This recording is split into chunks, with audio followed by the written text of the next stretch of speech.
શિષ્યવૃત્તિ જમા નહીં થશે તો અમે દિન 15 બાદ અમારે રચનાત્મક કાર્યક્રમો ગાંધીનગરમાં આપવા પડશે, જેને ધ્યાને લઈને ગત રોજ ગુજરાત સરકારના આદિજાતિ મંત્રી શ્રી નરેશભાઈ પટેલ દ્વારા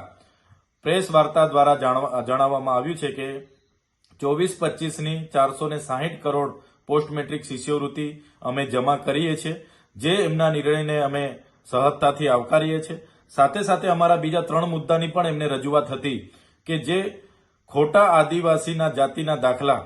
કેટલાક ખોટા લોકોએ આદિવાસીના જાતિના દાખલા ઉપર નોકરી અને શિક્ષણમાં પ્રવેશ મેળવ્યો છે, એમની પણ તપાસ કરીને એમને દૂર કરવામાં આવે, કાર્યવાહી કરવામાં આવે, એવી એક અમારી માંગણી હતી। બીજી કે જે હમણાંની ભરતી પ્રક્રિયામાં 40% મેરિટ ફરજિયાત આદિજાતિના ઉમેદવારોએ લાવવું એવી જે પ્રક્રિયા બનાવી છે એ પ્રક્રિયા નાબૂદ કરવામાં આવે અને અનામતના રોસ્ટર પ્રમાણે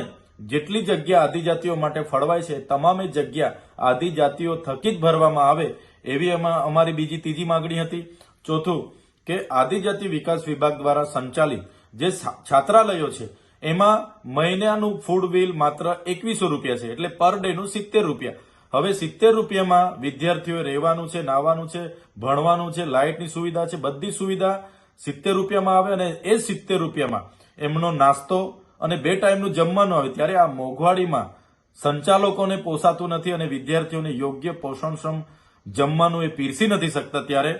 2100 રૂપિયાથી ફૂડ બિલ વધારીને 3000 થી વધુ કરવામાં આવે એ પણ અમારી માંગણી હતી। ત્યારે મંત્રીશ્રી સત્વરે આ બીજી પેન્ડિંગ રહેલી 3 માંગણીઓ બાબતે સકારાત્મક વિચારે અને નિર્ણયો લે એ પણ અમે અપેક્ષા લઈને બેઠા છે।